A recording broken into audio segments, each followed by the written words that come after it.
Before I turn this evening over to Brian Birch, I would like to take the opportunity to say a few words. This and the previous 3 panels of Mormon Studies scholars were fashioned by Professor Brian Birch as the University of Utah's first Marlin K. Jensen Mormon Studies Scholar in Residence. Marlin Jensen, the namesake of this program, needs little introduction. Marlin was a General Authority of the Church of Jesus Christ of Latter-day Saints, serving as the official church historian and recorder from 2005 to 2012. During his tenure, Marlin Jensen worked to professionalize the church history department, give it international range, make its holdings more accessible to researchers, and publish primary sources. Jensen was made an Emeritus General Authority in 2012. Currently, he practices law in Salt Lake City and is a member of the Utah State Board of Regents. On a personal note, I've known Marlin Jensen for more than a decade. He brings to every situation a deep integrity, wisdom, and desire to repair the world. He inspires trust and the sense that people of goodwill can accomplish anything that inspires them. The Tanner Center has been honored, absolutely honored, to create a fellowship in his name. This year's Jensen Scholar is Utah Valley University Professor of Philosophy, Brian Birch. Brian's selection as the Jensen Scholar was an easy one. His credentials are quite impressive. Brian is Director of the Religious Studies Program and Director of the Center for the Study of Ethics at UVU. He is the author of Ethics and Values, Basic Readings in Theory and Practice, and editor of the 5-volume Perspectives on Mormon Theology. Brian has 4 ongoing projects concerning Mormonism among Christian theologies, the intellectual life of Mormonism, and essays on religious pluralism and religious experience. Finally, Brian has received both UVU's Award of Excellence and Faculty Excellence Award. As the U's Jensen Scholar, Brian has taught a course this semester titled The Intellectual Life of Mormonism, Reason, Faith, and Science Among the Latter-day Saints. He has organized faculty, students, and community members into a research interest group to discuss in depth the matter of Mormon studies. And he has put together this series of panels showcasing some of the finest Mormon studies scholars in the nation. Brian has set a high bar for future Jensen scholars. He has done far more than we asked and has worked tirelessly on all fronts. Truly, Brian has laid a secure foundation in this program's very successful inaugural year. And in reflecting on Marlin's great example, Brian has built on a legacy that raises us all. We are pleased to recognize Marlin Jensen, and we are grateful to Brian Birch for keeping his shoulder to the wheel and moving us forward.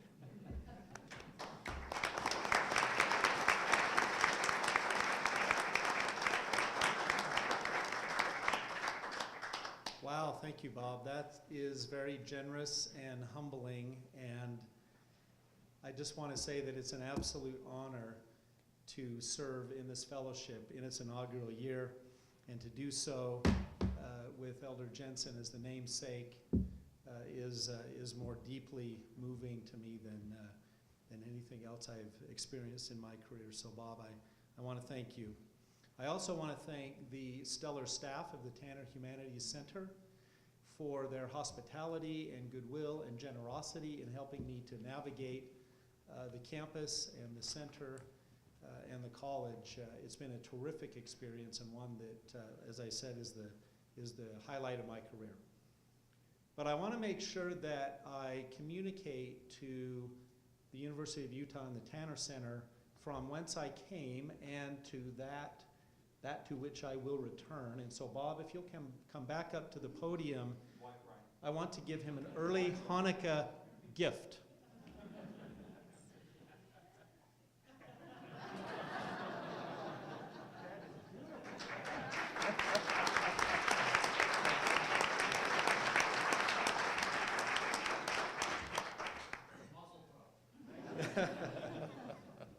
That is a bit of a tradition at UVU to give honored guests a UVU hoodie, and I can't think of one to whom I'd rather give one to than Bob.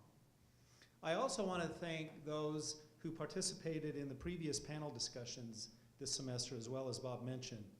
These events addressed a variety of topics, including the writing of women's history, race, gender, and the intellectual legacies in the tradition. And by the way, for those of you who are interested in viewing the video from all 4 of these panels, stay tuned in coming days for a message from the Tanner Center staff. Those will all be available on the Tanner Humanities website, and I understand that the first one is already loaded and ready to go. So hopefully you're all on the Tanner Center mailing list, and if you're not, please feel free to contact Bob or myself or one of the other staff of the center to make sure that you stay tuned to ongoing events from the center. Our culminating panel here this evening is entitled "The LDS Church and the Academic Study of Mormonism," and is intended to engage the ways in which the institutional church understands the relationship between faith, reason, and academic inquiry, and particularly how these issues play themselves out among various church affiliates. With this in mind, I am very pleased to introduce our stellar panel here this evening. And as most of you know, these individuals, each of these individuals has contributed greatly to the academic study of Mormonism, and I am very grateful for their presence here this evening. Our most honored guest here is Elder Marlin K. Jensen, who Bob introduced very eloquently and well, and I will only add to that introduction that I understand from Elder Jensen that he is enjoying himself immensely on the ranch in Huntsville. It's an honor, on a personal note, it's just an honor and a privilege, Elder Jensen, to occupy this fellowship and to honor and perpetuate the work that you have done, not only for the University of Utah, but for the church, for our state, and for the academic study of Mormonism in general. So I am deeply honored, and again, I want to thank you. Yes? Oh, please, yes. If you're coming in, there are some chairs in the middle sections, and if volunteers want to move into the middle, that would be great as well. To Elder Jensen's immediate right is Dr. Spencer Fluman. Spencer is the director of the Maxwell Institute for Religious Scholarship and associate professor of history at Brigham Young University. He is the award-winning author of A Peculiar People, Anti-Mormonism and the Making of Religion in 19th Century America. Among his many projects, and there are many, he currently serves on the Executive Council of the American Society of Church History and is the current co-chair, along with Colleen McDaniel, of the Mormon Studies Group in the American Academy of Religion. To my immediate right is Lisa Tait. Lisa is a historian and writer at the LDS Church History Library and holds a Ph.D. in American Literature and a graduate certificate in Women's Studies from the University of Houston. Lisa is also an award-winning author in her own right who serves on the executive committee of the Mormon Women's History Initiative and on the board of the Mormon History Association. Her current project involves a biography of Susa Young Gates, and she is also researching the history of the Young Women's Organization. To Lisa's right is Grant Underwood, who is professor of history at Brigham Young University and author of the award-winning Millenarian World of Early Mormonism. He's also the author of Voyages of Faith, Explorations in Mormon Pacific History, along with a number of other important contributions to the field. Prior to his current appointment, he served as a research historian in the Joseph Fielding Smith Institute for Latter-day Saint History at BYU. He is the founding co-chair of the Mormon Studies Group in the American Academy of Religion and is currently completing his most recent book with yours truly entitled Mormonism Among Christian Theologies. So there is our panel. Our topic this evening is a fascinating case study in how a youthful and dynamic tradition engages the life of the mind. On the one hand, of course, Latter-day Saints are deeply committed to education. They see it not only as edifying, but as a central and defining feature of spiritual growth and eternal progression. On the other hand, there have been deep and long-standing suspicions related to the academic study of religion in general and the academic study of Mormonism in particular. For nearly 3/4 of a century, the LDS Church has institutionalized the scriptural mantra that to be learned is good if one, quote, hearkens unto the counsels of God. In his influential 1838 address, J. Reuben Clark told a group of church educators that LDS students, quote, are prepared to understand and to believe that there is a natural world and there is a spiritual world, that the things of the natural world will not explain the things of the spiritual world, and that the things of the spiritual world cannot be understood or comprehended by the things of the natural world, end quote. Contrast this with the 2007 LDS Newsroom commentary entitled Mormon Studies and the Value of Education, in which the church embraced the development of Mormon studies programs at secular university. The statement reads, quote, this is a welcome development for 2 reasons. The church encourages a deeper and broader examination of its theology, history, and culture on an intellectual level. And this is a wonderful opportunity to expand open dialogue and conversation between the Latter-day Saints and various scholarly and religious communities, end quote.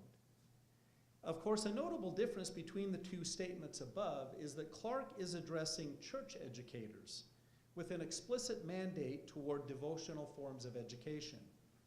The Newsroom statement, on the other hand, was addressed primarily to external audiences in relation to programs outside the church's direct control or influence. So at one level, these expressions exemplify a neat division of labor between the devotional and the academic study of religion. Historically, however, the division has not been quite so neat.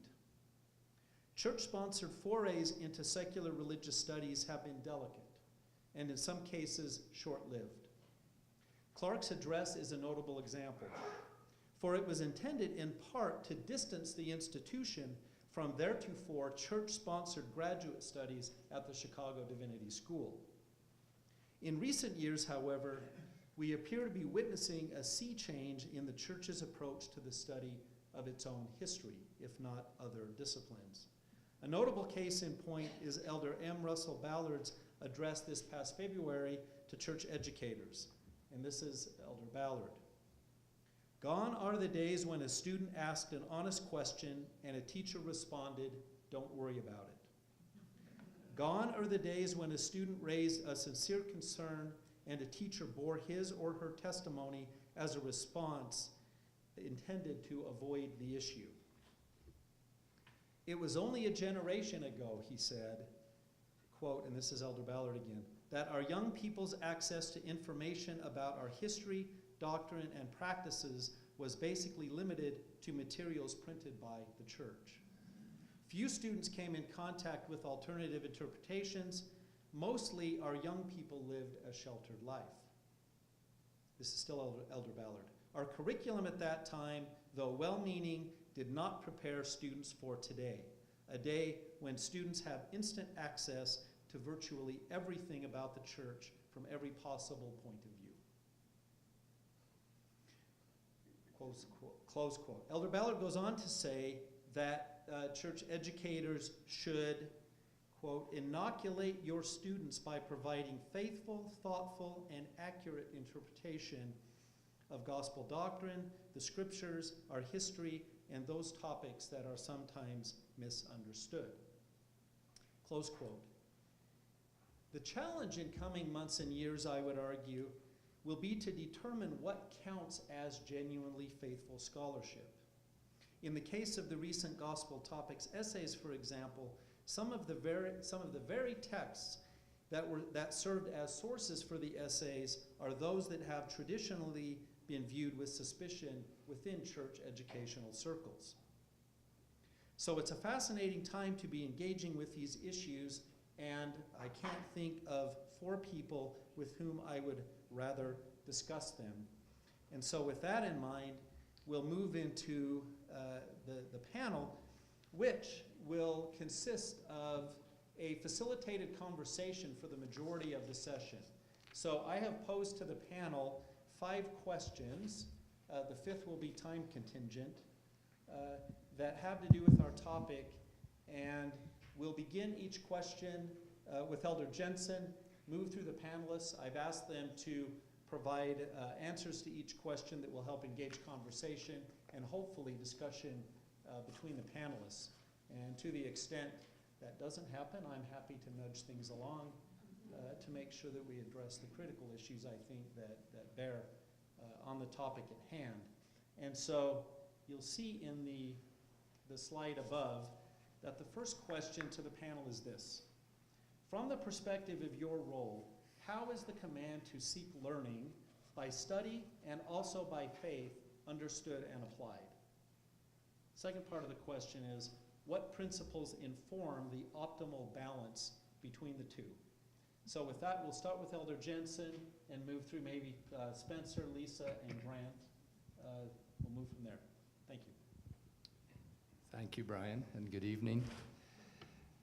I'd like to just take a point of personal privilege before I respond to the question and thank Dr. Goldberg, wherever he's gone, for his kind comments about me, and thank Brian for being more than a worthy occupant of this fellowship chair for this semester. I was thrilled when he was selected, and I feel very honored to have anything done in my name. My children actually are quite amazed. Secondly, following all of this introductory discussion, it occurs to me that accepting the invitation to be here may not have been a wise use of agency on my part.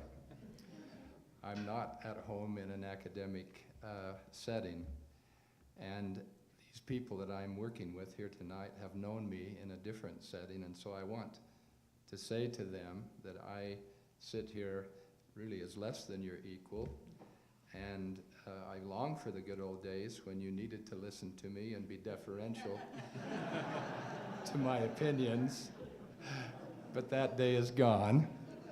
And so I remember Bishop Brown once, Victor Brown, saying that when he was presiding bishop, he always hoped someone in a meeting somewhere would stand up and say, "You're full of beans, Bishop Brown." And you're free to do that tonight with me. And then lastly, I'd just like to say that because I am emeritus, now 4 years into that status, which seems unbelievable, I speak for myself tonight, not for the church at all, and hope you can appreciate that difference.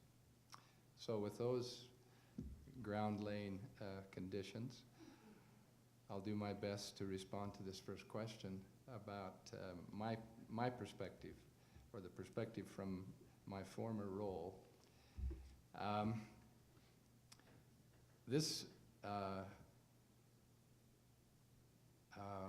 combination of faith and reason and study and faith, as it's stated in section 88, has long been actually of great comfort to me to belong to a religion where I'm invited by Scripture to exercise my greatest faculties of intellect and reason as a way to discover truth and to try to conform my life to it. And then to have, in addition to that, working for me, for all of us, for every person who desires it, the idea of learning in a more spiritually based way, by faith. There's a companion scripture in my mind to section 88, and that's section 8, in which the Lord describes how revelation will be given by him. And he declares in that section that he will speak to our hearts and to our minds. So he speaks, in a sense, to the center of our reason and to the center of our emotion or our spirit. And I've always been actually very grateful personally that as a Latter-day Saint, I don't have to believe anything necessarily that isn't true and that doesn't seem reasonable or appeal to my rational instincts. And then to have the additional overlay of a spiritual confirmation for the things that seem reasonable to me has been a very pleasing way for me personally to go through life. The Church History Department, in its approach, I think, needs and needed on occasion to be reminded that it's not an academic institution. The Church History Department exists because of a revelation. And that was given on the day the church was organized, and most of you here are familiar with it. But the Lord said in that revelation, "Behold, there shall be a record kept." And then he went on actually to talk about some of the things that that record would contain. And at that time, he spoke primarily about the prophet Joseph Smith and how in that record he would be known as an apostle and a prophet and a revelator and so on. So in carrying out whatever mandate exists to seek learning, to seek truth by study and also by faith, I think at least within the confines of the Church History Department as an institution, there has to be that recognition that it exists because of this mandate God gave it. And its obligation is to create a history of the church that is pleasing to the Lord and is faith-promoting. And it can be done in a scholarly way, in an academically rigorous way. I think the work that Grant and others have done on the Joseph Smith papers, where there's an outside body of advisors and reviewers, and where these journals, I think, have met with great acceptance in the general academic community, but they've also met with acceptance within the inner circles of the church, where they've been viewed through a more spiritual prism and not just academic. So as an opening statement from my point of view, Brian, I'll offer that. Thank you. Okay? Spencer. Awkward though it may be to grab the mic from Elder Jensen. Tell me I'm full of beans. Go ahead. I was trying to think, what could he say that would ultimately break down my instinct toward deference? What would be that thing said? That's the question you should have asked, Brian. The question you did ask is fair enough, and how has that command to seek learning by faith, by study and also by faith, understood and applied? I assume that by Latter-day Saints. My answer to that would be variously, hence the intrigue. That there is no one way to apply that command, and that over time this has been, I used the word in the session before with the students, but I'll use it again. It's an electric set of possibilities for Latter-day Saints. I was going to say one thing, but I'm going to say something different now. There are strong incentives theologically, scripturally, for Latter-day Saints to prize the life of the mind. But one of the most striking to me is the one that was denied in the statement by President Clark that you read, that there's a dichotomy between the spiritual world and the natural world. That's the very dichotomy I see Mormon theology trying to destroy. That it's the collapse between the spiritual and the material that makes Mormonism such a fruitful ground for the conversation. If it were as simple as a body-mind dualism or a spiritual-natural dualism, that would be one thing. But it's not that for Mormons. Where is that line, to paraphrase Brigham Young, between the temporal and the spiritual? And for Mormons, if one wants to pose one, best plan on it moving on you. And it does. And so for Latter-day Saints, I think that makes for part of the intrigue, is that it's not a settled question, that it's an open question, it's a fraught question. And so with all those incentives incentives toward prizing the life of the mind, I think there are strong disincentives as well that go back, and for me as a historian, it goes back to the kind of the founding in a way. Mormonism comes to be in a time where it positions itself over and against other sources of authority and claims to be an anchor of authority in that morass of competing claims. So for many Latter-day Saints, by study and also by faith, fine, well enough, but if they are perceived to come into conflict, or in fact do come into conflict, Latter-day Saints are hardwired to be deferential to a certain kind of authority. That's Mormonism's founding narrative, that there are always competing claims in the experience of a human being, and that what Mormonism proposed to be was an anchor in the midst of that morass, that cacophony of claims and so on. So I think that instinct toward centralized sources of authority always kind of functions as a check on a full embrace of outside sources of authority, like reason disassociated from the community or from an epistemology of revelation and so on. And then the other problem, which is an ironic problem that Latter-day Saints may never solve, that is also an inheritance of the founding period, is along with those strong claims for authority, a rejection of many types of authority, a kind of populism that just never seems to die among Latter-day Saints, a kind of built-in mistrust of authorities that don't come from within the community. This was only amplified by a painful and often bloody history with one's neighbors, is that there is this kind of populist streak where, you know, that you can quickly be too smart for your own britches, and that's this kind of spiritual threat, and that those who propose to be sources of insight or authority from outside the community never fully sure about them. So I think that the inheritances, the accidents of history, and then just the force of LDS texts and life provide a kind of paradox that Mormons live in. And I'm not convinced should ever get out of, in a way. I mean, for me, that the question isn't, does the paradox exist? The question is does it produce productive sorts of tensions that make for, you know, fulfilling and vibrant ecclesiastical and individual lives, or is it destructive, or is it a platform from which to critique each other and tear each other down and so on? That seems to be the more pressing question. So I certainly don't see one approach across Mormon history and among the Mormon community. I see varied approaches in a kind of lively conversation across space and time. Lively.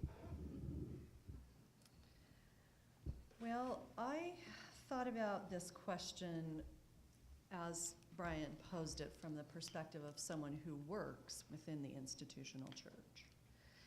And from the perspective of some of the projects and conversations that I've been involved with, where this very question has been something that's been discussed at quite some length about the relationship between study and faith. And I think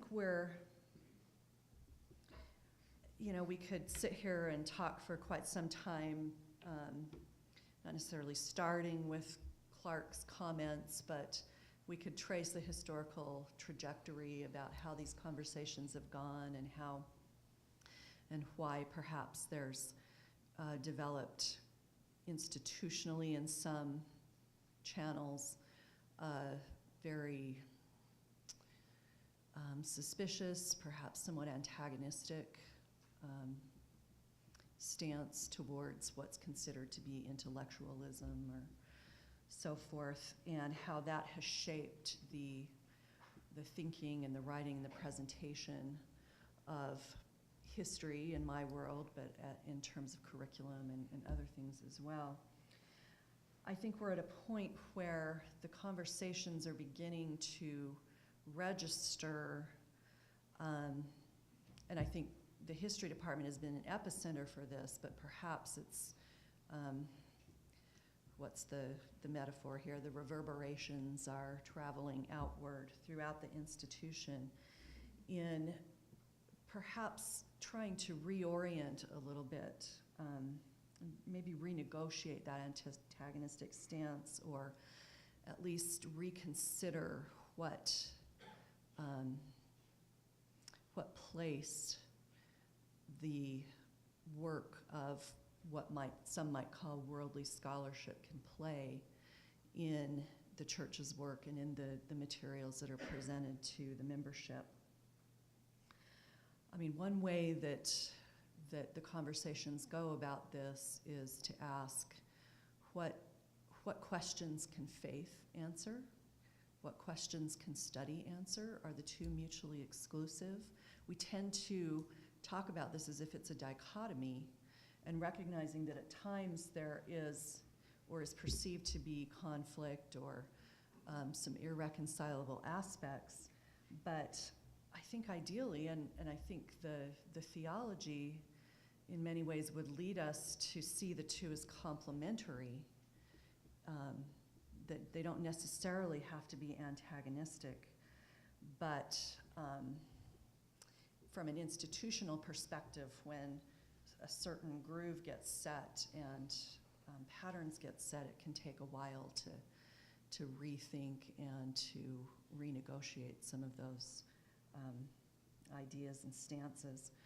I know one thing that we've talked quite a bit about in, again, some of the projects that I've been involved in the history department is how can we, through the work that we do, serve as models? How can we model faithful scholarship, and the idea of embracing the scholarship, embracing the perspectives and the methods and techniques and strategies, as well as the facts and the knowledge and the sources that are out there? How can we model encountering and evaluating and working with those sources in a way that will help members of the church to maybe develop a more sophisticated, more complex encounter and orientation with those? And that's a profound and ongoing question and effort that I personally have a front row seat to see unfolding. Keep going. Well, I could. You've mesmerized me. It's a pleasure to be here and to see many familiar faces and to be part of this panel. I think in terms of this question, it's a little bit like the story we're all familiar with of the blind men and the elephant. You can, it's so complex, the topic, that you can describe the tale quite effectively and just only be talking about part of the issue and the concerns that are involved in this. We have, in our history as Latter-day Saints, we have tremendous examples of the most rigorous kind of faithful scholarship, and we have examples of painful tensions over anti-intellectualism and so forth. There's so much that could be said. I'd just like to highlight a couple of examples. Maybe I'll take the cup is half full, acknowledging that there's parts that are empty, but I want to dwell on some of the half full elements. I have always been impressed by the fact that Joseph Smith put together a seminar to learn Hebrew. Think about that. I mean, this is a prophet who's had and dictated numbers of revelations, who is in impressive contact with the Lord and has received numerous insights and understandings from the Lord. If I were in his shoes, I would just want to kind of keep playing it that way. But what was it that compelled him to say, no, I have to pay a price. I have a thirst for knowledge, and there's an aspect of knowledge that I just can't go to God and say, okay, tell me. In fact, I've already dictated a revelation to my dear friend Oliver Cowdery that chided him in these words. You took no thought, save it were to ask. But I say unto you, ye must study it out in your own mind, and then ask if it be right. So who am I to just kind of assume that I can take the easy way out and expect the Lord to just kind of keep dishing things out? Joseph Smith goes and studies Hebrew there in the mid-1830s. Always impressive to me that he made that effort. I think of another hero of mine, a man by the name of Brigham Henry Roberts, who lived more than a century ago, came from a very ordinary kind of background, but over in our church history library we have the collection of his books that he acquired and read and annotated. This is a man who paid an incredible price to teach himself. He was also a general authority. Back then, there was a group known as the First Council of the 70, these 7 men, and he was a general authority in that group.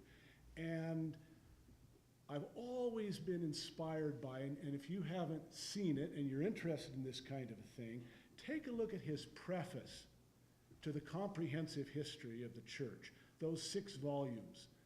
And I just want to pause on that.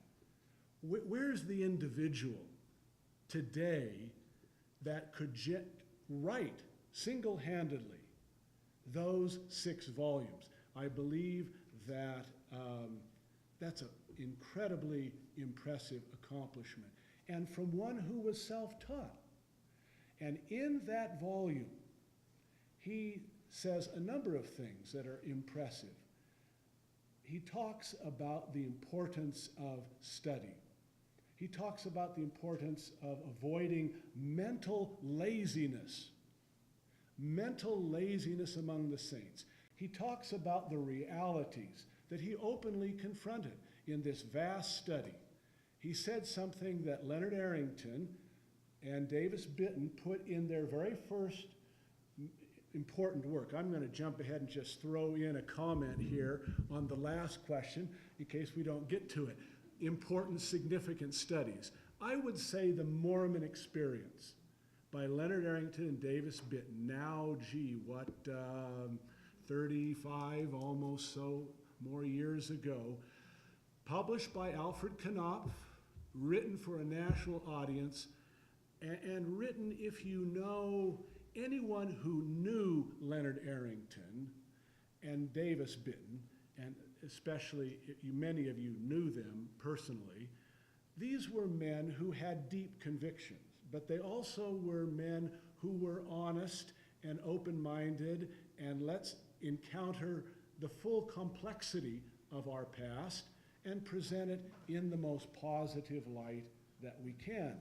In that volume, in their preface, they quote Roberts's preface, and they said that it's been our conviction that the heavenly treasure of divine authority has been brought to earth again.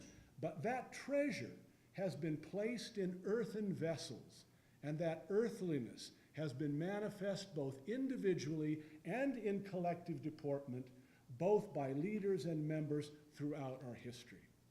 Now talk about a one-line, honest, yet balanced evaluation. You ask in the question, Brian, what's the optimal balance? I've always thought that B.H. Roberts put that beautifully. You don't stick your head in the sand, you confront all of the data, but at the end of the day, you acknowledge your belief that there is a divine entity or reality that is involved in this whole enterprise. And so that's what I would say for my opening remarks.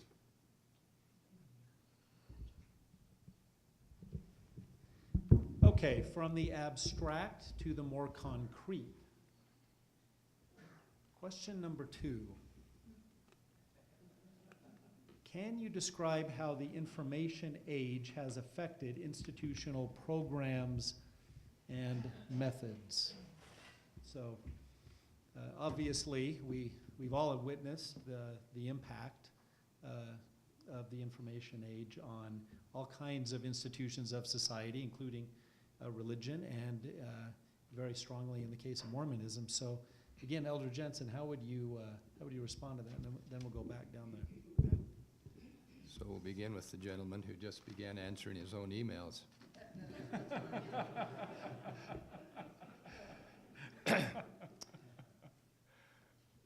Those that worked in church history during the time that I was there, I thought, got an awfully lot of credit for something that came about quite naturally through the convergence of technological advancements. It was really more than 15 years ago, I think, that we began to recognize the absolute brilliance of a World Wide Web tying together PCs. Someone then thought of a way to go out across that vast network and to search. And I remember a day maybe 10, 12 years ago when my youngest daughter called and said, "Dad, I just Googled on your name. Did you know that Google brings up something about you?"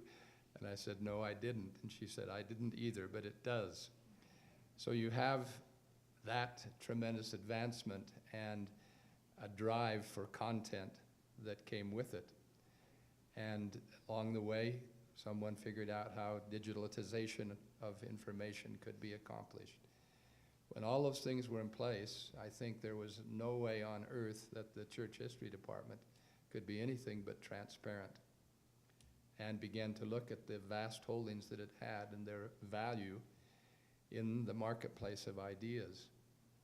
So how does the question phrased? That's how it's affected our programs and methods. We've been hard-pressed, I think, to revise what we had out there.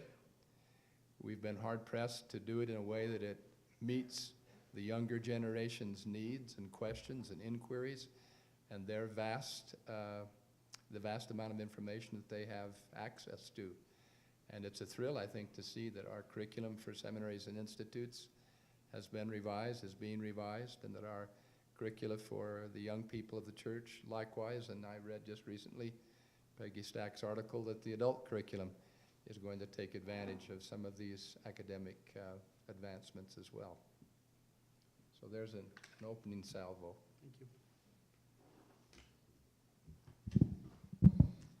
It's easy for historians to cheer on the way that candor has kind of risen as an institutional value, and it's true, and it's, for me, shocking in some ways the speed that candor became the value expressed. Like, well, this is the lead value, we have to tell it.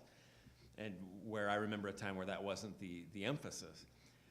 I want to talk, though, in maybe a little different direction, and that in one of the things that I've noticed that actually works against my instincts as a historian in the information age is how short everyone wants the explanations. And this is not insignificant. I mean, on the one hand, I'd be tempted to complain about how students won't read full books anymore. That's a striking kind of educator's dilemma. Like I remember my advisor, Bill Cronin, having a talk with one of his students, or a student at a lecture came up to him and said, "That was so amazing. Do you have a website?" And he said, "Well, no, I'm writing a book." And the student's question disarmed him and said, "Well, how long's the book gonna be?" And Professor Cronin said, it's 423 pages or whatever it was. And the student said, "Oh, I'm sorry, basically, I'm sorry." And he kind of pushed back and said, what do you mean? And he said, I've never read a book that big, and I'm not going to. So this was a great lecture, but our time here is over. And he talked about how kind of, he's sensed over the time of his career, and I've sensed the same thing, students' appetite for sustained argument and kind of, they want candor, they demand candor, but will 21st century readers be willing to stick around long enough to actually get the complexity and the nuance it's one thing to want the quick answer, but the quick answers always need interpretation. And so that's the thing I struggle with as an educator is I'll have someone in seminaries or institutes send me an email and say, what's the answer to this problem? And I'll say, I teach courses on that. If you'd like to sit in about week 13, the picture starts coming into greater clarity. I don't know, there's part of me that the hunger for the Twitter response, it's subverting the skills that I bring to the table as a trained academic historian, and that while I can cheer on every move toward candor and full disclosure, it's getting harder and harder to actually get at meaning, because the appetite for sustained argumentation is evaporating. And so it's, I think the information age has its blessings and its curses. With so much there, can anyone stick with you long enough to actually see how arguments are developed, to see how painstaking the process can be? My students cannot believe that it could take 7 years to write a book or something. That's a lifetime, and our sense of time is changing as a Western culture. It just is. Our sense of time is changing, and I don't know. Maybe does this mean I'm a senior scholar now that I'm complaining about these kids these days and their newfangled ways? Maybe it is. Grouchy comment over.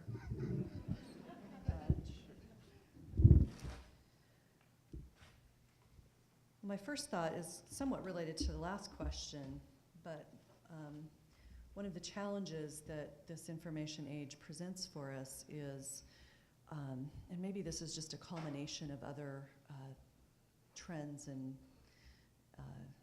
tendencies in our society anyway, but is towards a breakdown in authority and a breakdown in trust and definition of what constitutes authority. If we can get the same piece of information from a lot of different places, then what do we consider definitive, or how do we decide what's reliable and what's authoritative?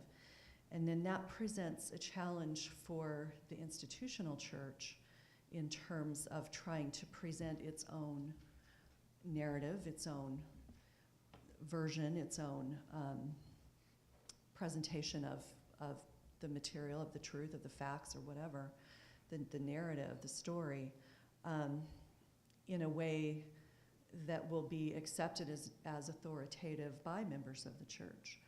And not, I think at its best, that's not something that's pursued for its own sake in a controlling way, just because, we don't want anyone to question anything, but because there are big things at stake, and the church has a stake in telling its own story and presenting that in a way that will be useful and accepted and supported by and supportive to the members of the church.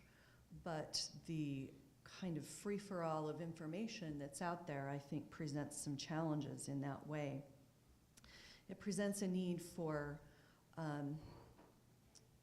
people to learn how to evaluate sources, to evaluate the source of information and where things are coming from and how reliable it is, and what are the different considerations there. That's true beyond anything about Mormonism. We all know that who've taught, the basic writing class before, that this explosion of access to information means that we really need to do a better job of learning how to engage and evaluate and sift through information in a more critical and effective way. I've spent some time on the web team at the Church History Department, so again, these are questions that we've considered quite a bit about. Some things that I see happening, as Elder Jensen alluded to, I think the glass half full aspect of this is just this unprecedented access to sources and the ease of accessing those sources. For example, the Sunday school curriculum for next year, which is going to be focused on the Doctrine and Covenants, the lessons for that will include a list of resources that people can just click on and find stories, articles, references, connections that previously were, not either didn't exist or weren't available or were difficult to find. That'll open up some really interesting possibilities if you think about how that plays out on a ward level, and how much variation there can be and how people will use those things, what they'll find in them, the things that people will find useful or not. And it brings up a question of the relationship of what we've traditionally considered correlated, published sources that are approved for the church members to use, and the availability of all this other material that can be used, and even some of which the church, some of it is still correlated and is put out there, but it's some of it takes a fairly different tone and form than what people are used to seeing.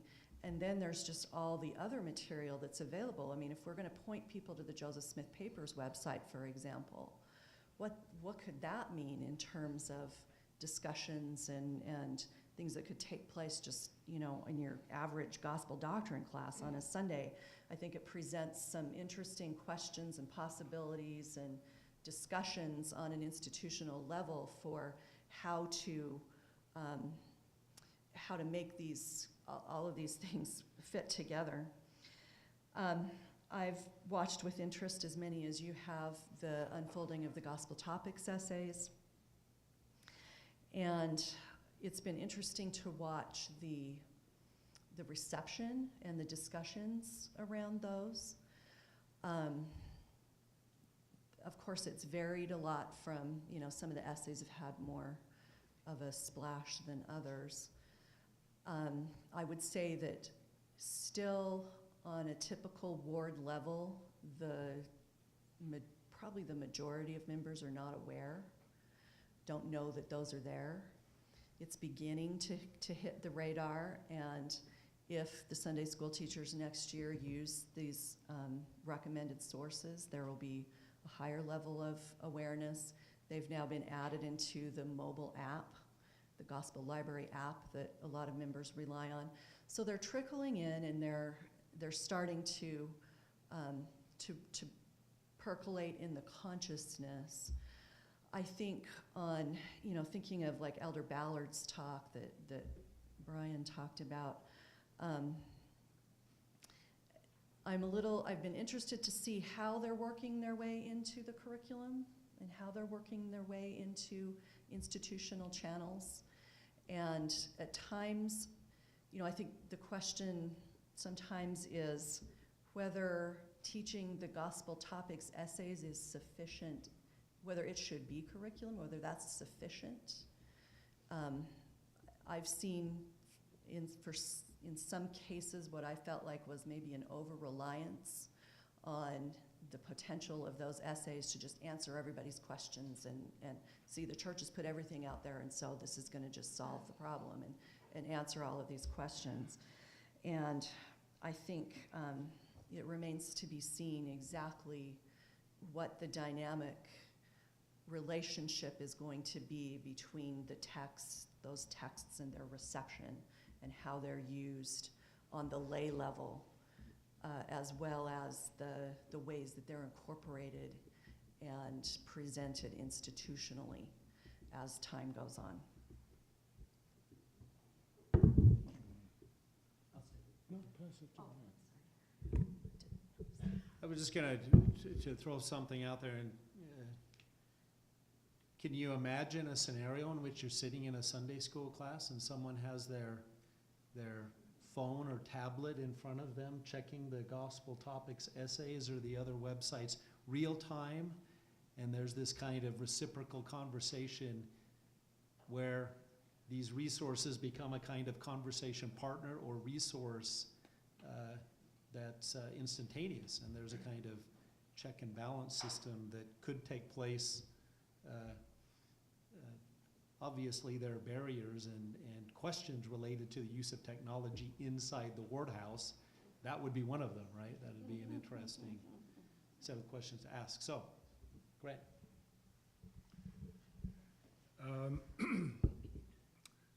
I celebrate the information age arrival.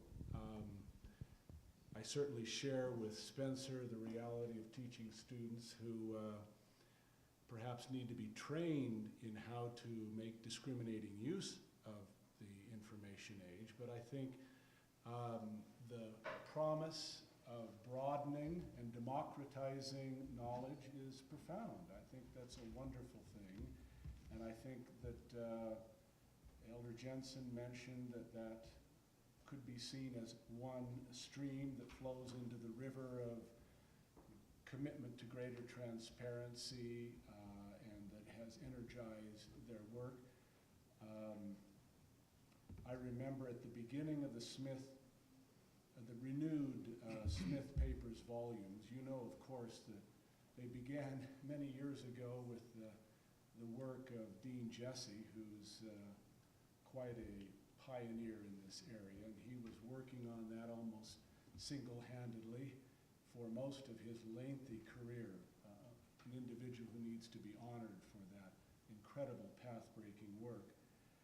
But when it came time to kind of take it to a new level, right around the turn of the 21st century, there was a meeting at which Elders Oakes and Packer were present, and the much smaller team of editors, volume editors, were given this advice. Elder Oakes made the comment that if these volumes are not credible to outside scholars, they're not worth doing.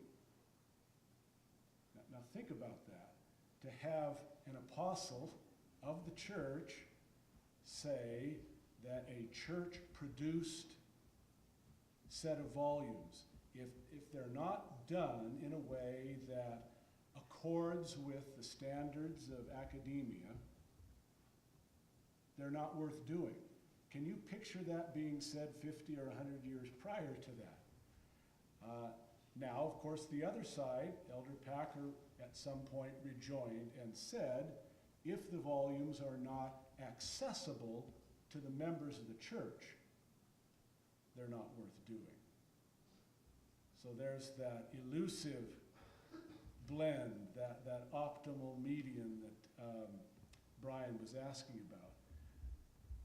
I just think that these attitudes have come in part because of the information age, but I would also like to say that there have been many individuals that have paid a price to bring about that consciousness in the church leadership. And I go back to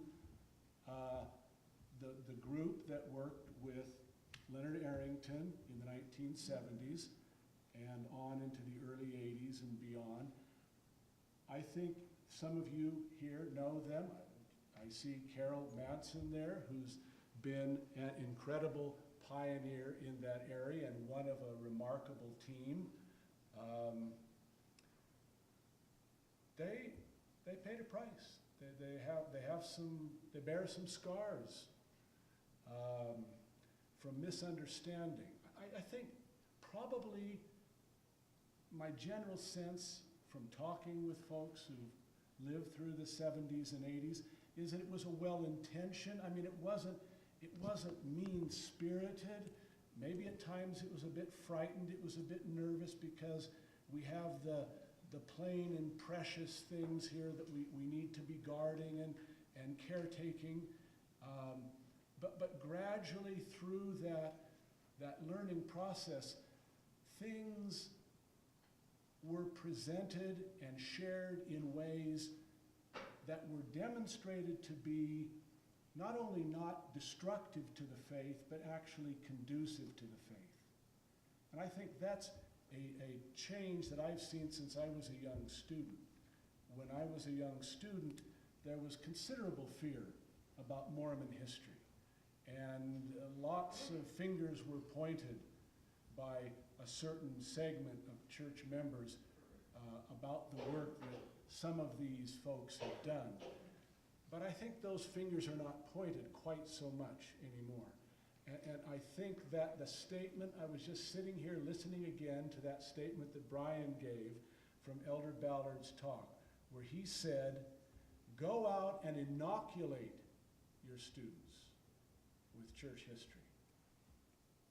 Now, what immediately rang was when I was a young student, there was a very tense moment where Elder Packer gave an address, admittedly, to the church educational personnel, but it was entitled, "The Mantle is Far, Far Greater Than the Intellect." Well, we could talk a lot about just that title to begin with, but he was nervous about some of the ways that church history was being written. And Michael Quinn, then in good standing and a member of the BYU community, gave a response, again, I think, as equally well-intentioned as Elder Packer, but on the opposite end of the spectrum, entitled "On Being a Mormon Historian." And of course, Ken Woodward had some fun with that and published a piece in the Newsweek, a magazine entitled "Apostle versus Historian." Some of you will remember that well, because I was young and training for this. Oh my heavens, the battle has been joined. And one of the things that was problematic from let's say, a certain conservative perspective about what Michael Quinn had said was Michael Quinn used the very analogy of inoculation in that piece. And he was trying to present it positively and say, look, a little bit of this germ or introduction to this will actually help in the long term. I mean, some of you are medical professionals here, and you know when we went through in American history the actual debate over whether or not there should be that kind of thing, and the fear 300 years ago in the American populace about inoculation. And that same fear was there in the early 80s. And what better example, I can't think of one, than to look at that and then fast forward 30 years and have an apostle, probably generally viewed as on the fairly conservative side of things, certainly no radical, saying, go out and inoculate your students. The very thing that a devout historian, and that can be taken several ways, at the time was saying, but it was not, we weren't quite ready for that perception. And I think that what's happened as the church historians staff, the church history department, it's gone through many names. It becomes the Smith Institute, and then is continued under the leadership of men like Elder Jensen. That's been a long trajectory. And all of them, all of the folks who've worked there, have made a contribution that has opened up a very new world. Now, can we still complain? Absolutely. But I think things go slowly. I see Rick Turley back there. I can remember 20 years ago talking with Rick about we've got to have more international history. He said, yes, we do, and we're working slowly and steadily at that.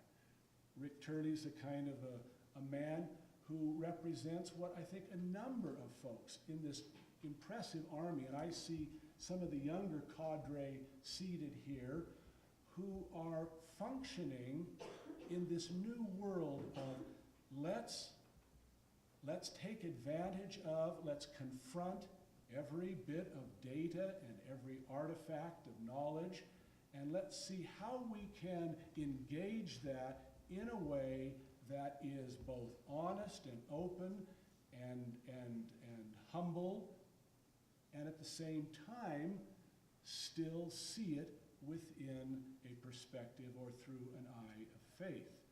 That's the original early on view, I'm sure you've heard this, of what theology was 1,000 years ago. Faith seeking understanding. Faith seeking understanding. I think that we're modeling that in a way that is a continuation of something that really began very long ago and received special impetus beginning in the 1970s. And I'll just close by saying, as one who was just a foot soldier and an observer of how this was happening at high levels, we didn't have a general authority come to the Mormon history conferences until the early 2000s. I think Elder Christofferson was the first, and he came a time or two. And then Elder Jensen came in 2005. And Elder Jensen became such a regular feature at the MHA that everybody's going, "Hey, Marlin, how's it going?" I mean, that level of familiarity and that level of openness was unprecedented. And I think it's just gradually built. And so, are we there? Is the cup full? No, I'm not saying that. I'm not being Pollyanna. Heaven knows that we just got through fighting a losing battle after 3 years at BYU of trying to propose a religious studies minor. We had 50 faculty buy-in, 2 deans. We had the whole thing carefully thought out through several years.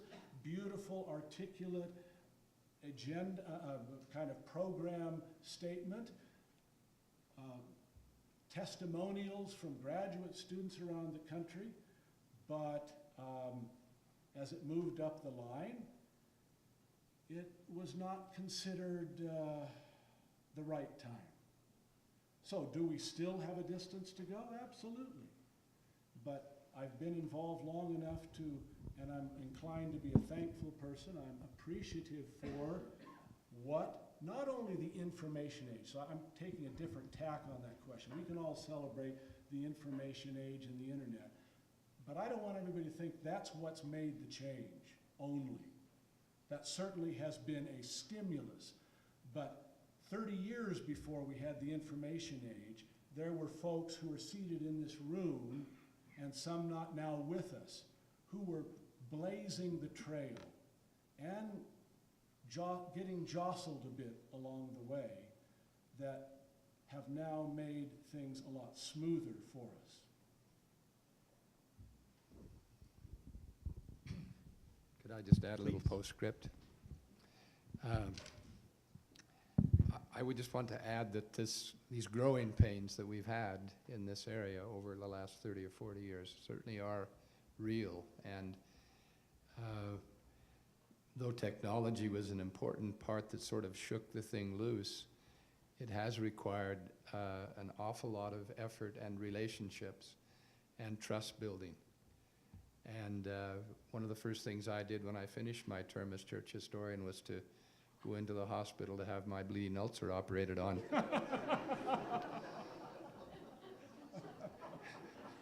I'm not kidding. And I don't think we can leave this without saying that that Rick Turley, who was there for 30 years, was a very key figure because not only of his competence, but because of the trust that he built up over time with key people that were making these decisions. And as a church, we've all benefited from that. And even President Packer, who I know many view as the chief obstructionist during all of this time, really viewed in a proper light, I think, was just a careful, very concerned person about the church and about every member. he's buried now in the Brigham City Cemetery, and I went there the other day to find his grave, which is at the foot, actually, of the burial monument of Lorenzo Snow, interestingly, that the Packer plot is by the Snow plot. But as I stood there and thought about all the 6 a.m. calls that I had from him through the years, and that he probably was the single most important person in my life as a general authority in terms of what I learned and what he took occasion to teach. So I do see the Lord's hand in all of this, and there have been many people who have contributed to it, and now it's coming to fruition, I think, in a wonderful way for the future generations of the church. Thanks. Okay, we're not quite to the lightning round, but we'll call it the focused round, all right? Question number 3, and this will require attentiveness. Question 3, what lessons can be drawn from the history of the church's engagement with the secular academy? And perhaps to put a more fine point on it, how has the secular academy influenced the direction of church programs and institutions and affiliates? Well, I think we've learned to begin with that we're much better off to be friends with the academy than enemies. And Grant is right. There was a time when church personnel were discouraged from actively participating in academic organizations and programs. And I think we've learned that that getting together and working cooperatively and respecting one another's points of view and approaches to church history has been a net gain for both sides.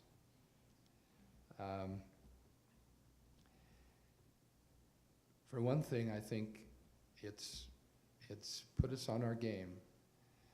I don't know how many Ph.D.s now labor in the church history department. 25? I know that with my J.D. I was always at an extreme disadvantage, constantly being reminded that that stood for junior doctorate. But I think in the long run, by following Elder Oak's admonition to do what we do in an academically rigorous way, coupled with faith, however that works. It's worked, for instance, in the Joseph Smith Papers. It worked in what I thought was maybe the single most important volume published during my time, which was the book on Mountain Meadows, because I felt like if the church would sanction, a no-holds-barred writing of the grimmest incident in our history and would make available for that writing all of the source materials that we have, then there would never be anything in the future that we couldn't treat if we did it respectfully and with the permission of church leaders. So I think that's something that engaging with the secular academy has done for us, is to bring out the very best in our scholarship, and at the same time to learn how to do that under the watch care of ecclesiastical authority.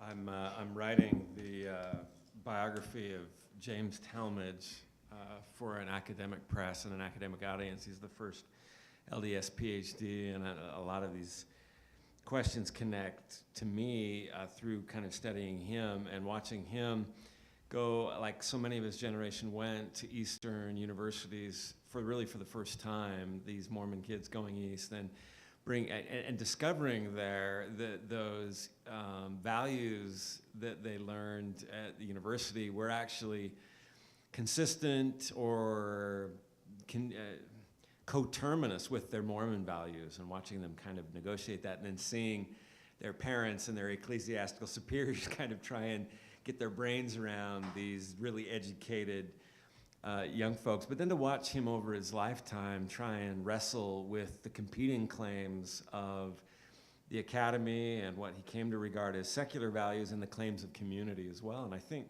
it's one of the interesting things to watch, where I see some of the tensions and the ambivalence grow over the question of the secular community and the secular academy and the religious community, is when those are either experienced or perceived to be in tension. What's my responsibility to my students? You know, which claim is higher, the claim of the community or the claim of historical candor? And what if they can be seen to be competing?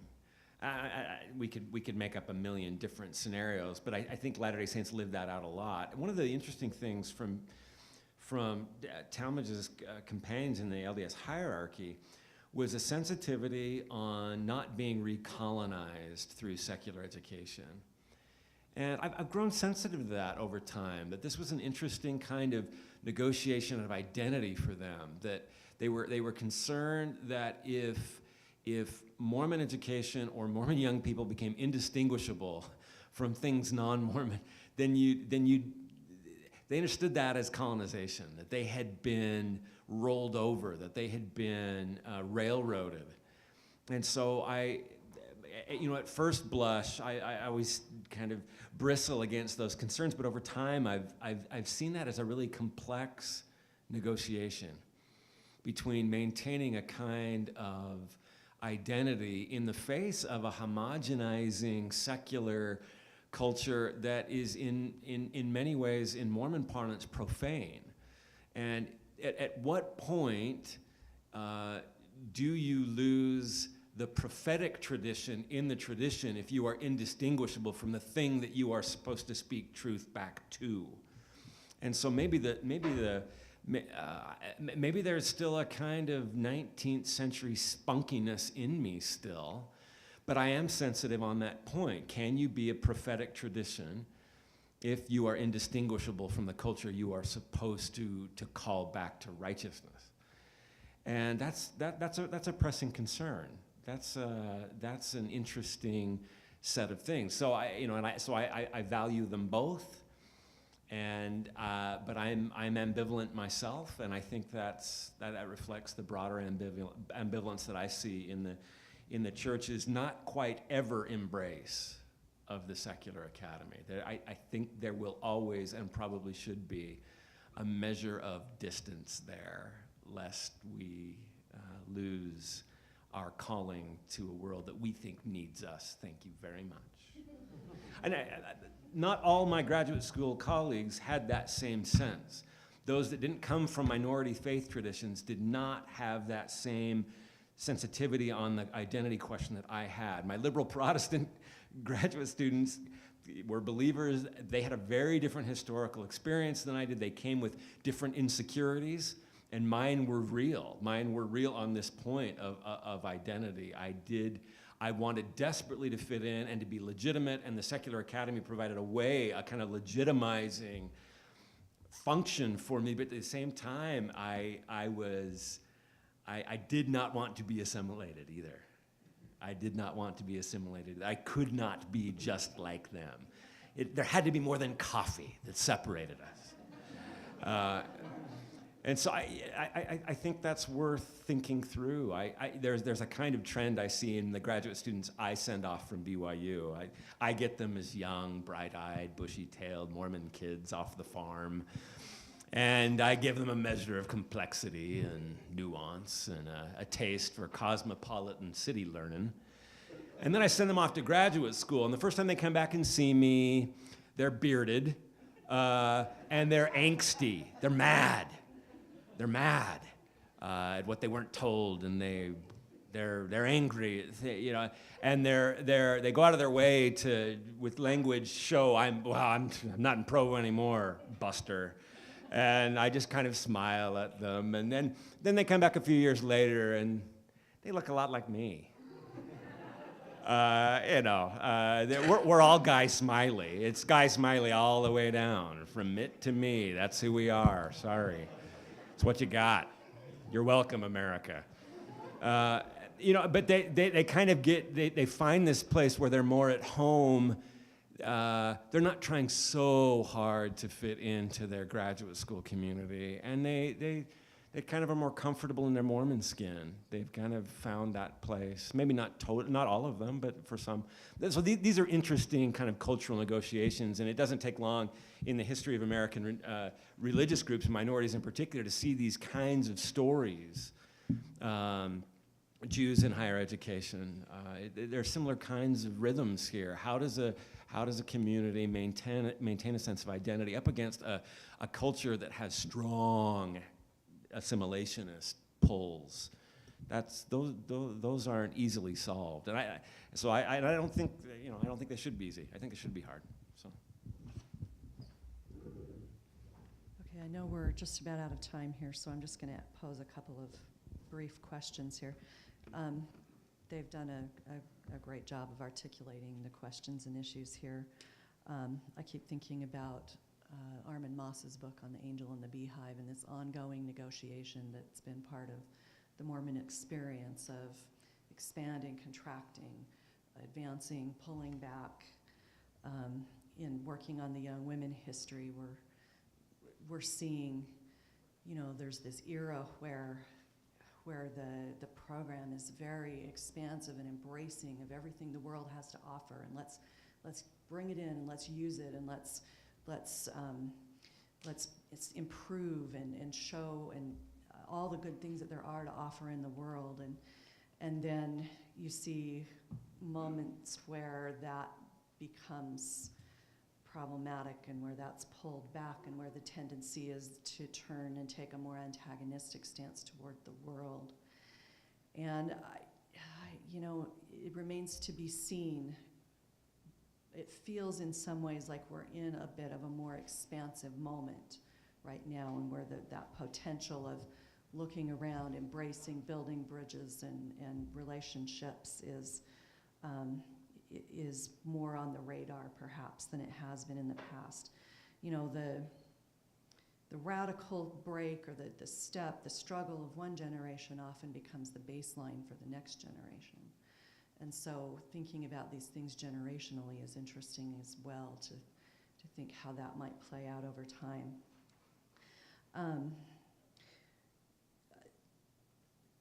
The real test for me, the history department is in some ways the epicenter, maybe the guinea pig, where the place where this embrace and navigation and negotiation with the secular academy has been very visible, we're on the front lines of playing that out and of deciding what does the world have to offer us, what do we have to offer the world, how are we going to build that relationship.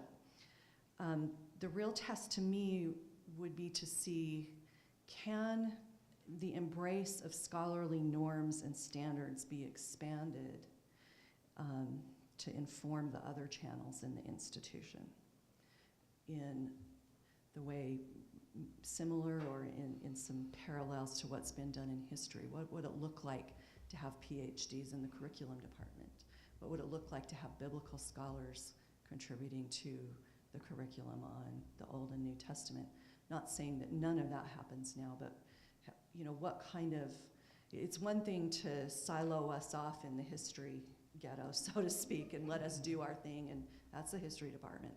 But, how could this paradigm inform, I'm not going to say infiltrate, but I might have just said that, other channels within the institution? What would the implications be? What would that look like? To me, that's one of the real tests about whether and how Mormonism forms its relationship to the secular academy. Before Grant weighs in, we're now at 8:30. I hope you will indulge us to drift perhaps 10 minutes beyond our appointed time. I do want to pose the last two questions genuinely as part of the lightning round. And so once Grant's done, I'll pose those. We'll have each of them respond quickly, and then we'll adjourn and we'll thank them heartily. So Grant. Okay, I'll just say in 1 minute, I think that what I would emphasize is that the secular academy, that's a loaded phrase, right? What does that actually mean? But what it means, or the part I will focus on, is I began my career in church education. I was a young seminary teacher, and I felt going to grad school and working on my doctorate at UCLA was a wonderful assist to my passion, which was to study and understand Scripture, LDS history. I acquired so many tools that I had never encountered in my upbringing as a Latter-day Saint. And I remember trying to share this when I had moved to my first assignment as an institute teacher at a time when Mormon history was very much still suspect. And I tried to share a different vision and used what one of my advisors was a man by the name of Edwin Gausted, who's a preeminent historian of American religion. And they had invited, the Mormon History Association had invited Ed Gausted years ago to give the Tanner Lecture, which was a funded lecture that brought wonderful insights to the Mormon history community. And Ed Gausted said, "You're asking the wrong question." He said, "The question is not, whether whether there's a Mormon history or some other kind of history." He said, "The question is the person doing that a historian or a hack?" I've never forgotten that. In other words, are they following careful, rigorous standards of research, examination of evidence, conscious of presuppositions, careful analysis? All those are tools that the secular academy really takes young, uninitiated students into that world and helps them understand in a way that perhaps they didn't before. I think all of that is welcome, and I think that dimension is really what Elder Oaks was saying. He's saying, bring the best skills and approach possible. This is the debate that Lisa's mentioned that is an ongoing. How do we do this? My guess is that as much of the internal criticism, at least when I was on the Smith Papers project, as much of the internal criticism wasn't focused on, well, now this isn't a faithful enough perspective. You're not analyzing that evidence correctly. You're deducing something from that's not there based on your presupposition and your imagination. And I'm going to interrogate you on that. That's, I think, incredibly healthy. That produces the best kind of work, whether you're doing Catholic history or Mormon history. That was longer than 60 seconds, sorry. These next two questions really can be answered briefly, I think, so I will pose them both and let each of you wrap from there. Question number 4 is, what are the most fruitful areas yet to be explored in the academic study of Mormonism? So we've talked a lot about history here, and so what are the areas that you see on the horizon? And then the 5th question is a simple one. What are your 3 favorite academic works related to Mormonism? So 2 fruitful areas would be women's history and the international history of the church.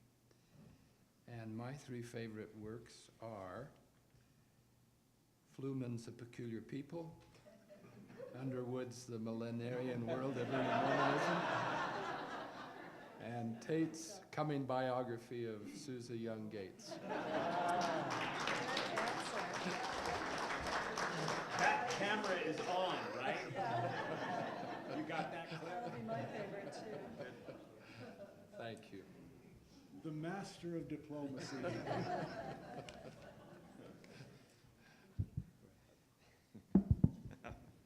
That's great. I have to agree still that international Mormonism is still the most pressing intellectual, academic need from anthropological, sociological, historical, gender studies, whatever perspective. That's where our biggest holes are. That's where we're most embarrassed as a field in Mormon studies, is that we have very little say on some of these topics. So I'll stay there for sure. I'll point out 3 books that were so formative to me for different reasons. One was Viper on the Hearth by Terrell Givens that I read as a graduate student, that I had not seen a Latter-day Saint write so forcefully for non-Latter-day Saints before, and so confidently. And you know, I hadn't seen it before, so it provided a new voice model for me that was interesting, and it drew me into the academic study of Mormon, second-year graduate student or something. And I'd never seen a Latter-day Saint speak like that outside his own community. That was interesting. And then Sally Gordon's Mormon Question, she showed me how important the Mormon experience was to comprehend things that had nothing to do with Mormonism. And it showed me a value for the study of Mormonism that went well beyond my own faith community. And that was like a revelation to me. It changed my whole sense of why it was important to study Mormonism, and why I could, with confidence, invite folks who didn't share the identity question with me into the study, because of how powerful a case study it can be for other things. And then lastly, Richard Bushman's biography of Joseph Smith, to watch someone so carefully try and hold together these two, what Martin Marty called at one point, these 2 integrities. This integrity to the guild, and this integrity to the community. And even with its flaws, to see someone work so hard to do that, that changed me as a human being, to watch that kind of care for those 2 integrities. That takes a big soul to pull something off like that. And I'll leave it at that one. Okay, working in women's history, I often talk about the tension or balance between doing what we call compensatory history, where let's find women and let's talk about women and let's tell their stories and rehabilitate and make visible women and their stories, and then integrative history, where let's tell history and make women integral actors and show that they were, in fact, half of the human race all along. I think I think a lot of Mormon women's history has tended more towards the compensatory model, and there are a lot of reasons for that we could talk about, but I think we still have some work to do on the integrative side, and both institutionally and otherwise, but I think there are rumblings that we're moving more in that direction, but I think that's an area that needs to be further worked on, as well as treating gender itself as a category of analysis and not just a self-evident thing. Well, there's men and there's women and here's how it works. There's, again, a little bit of work starting to be done on the ideas of masculinity in Mormonism. And of course, women aren't the only ones who have gender. And so when we talk about gender studies, why does that always mean women? There's equally important work to be done, especially in Mormonism, in understanding masculinity and what those constructs are. And I'd like to see work done putting the 2 in relationship to each other. Okay, important works to me. I'm just going to put a pitch out there. Number 1, First 50 Years of Relief Society, documentary volume that came out almost a year ago, is a landmark contribution, is an invaluable source, is an embarrassment of riches, and I think will be a very important source for years to come. I'm leaning towards recent things here because we could all make long lists, but I also felt that Dave Hall's biography of Amy Brown Lyman was also a very significant contribution. There's some real limitations in the sources that he had to work with, and so it's a little mixed in terms of really getting to know her as a person, but it covers a period, an experience of generations of women that are virtually it's an unplowed field almost. And so the contribution is really important there. I always call her the most important woman you've never heard of. Her or Susa Young Gates, both of them. And then another recent book that I thought was very simple but makes a nice contribution is Tom Simpson's book on Mormons in the academy in the late 19th, early 20th century. It's deceptively simple, but there's some nice, elegant arguments in there and some really insightful. And again, covering this period of the progressive era in Mormon history, that there's been some work done on that. Boy, we sure have a lot room to do a lot more. And if we could get past 1930, that would also be a bonus. When we started the American Academy of Religion Mormon Studies group, we wanted to send out a message that we were interested in the examination of Mormonism from every conceivable angle.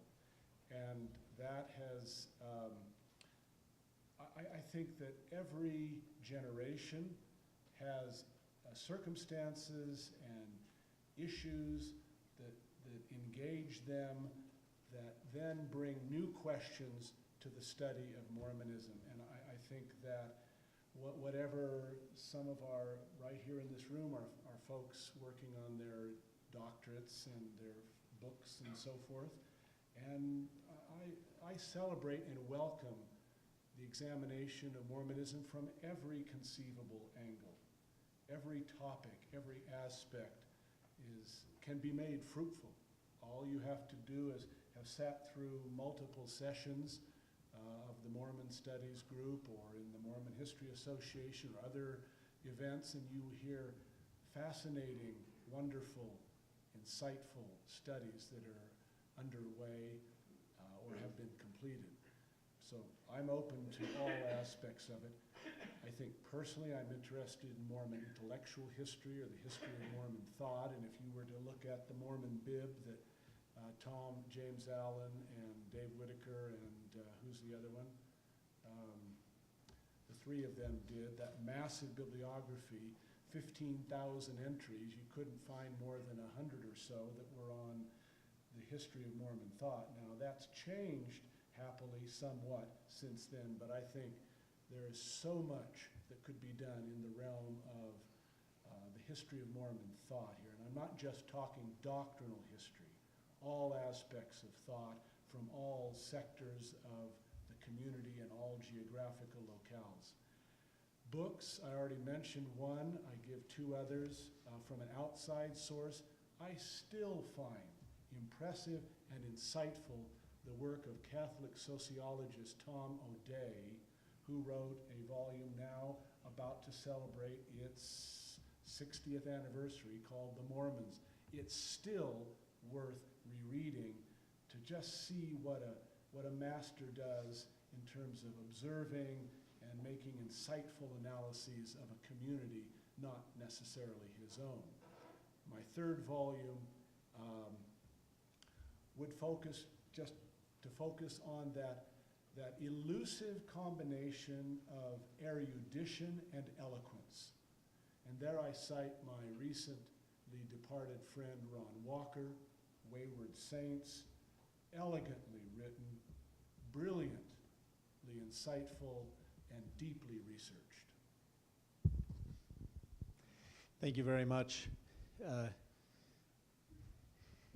Before I have you join me in thanking our panelists, the first thing I want to do is wish you all happy holidays, and to again publicly thank the Tanner Center for making this possible, and I look forward to future work with the Jensen Fellowship, and I want to again publicly thank Elder Jensen and all those who contributed to this fellowship program.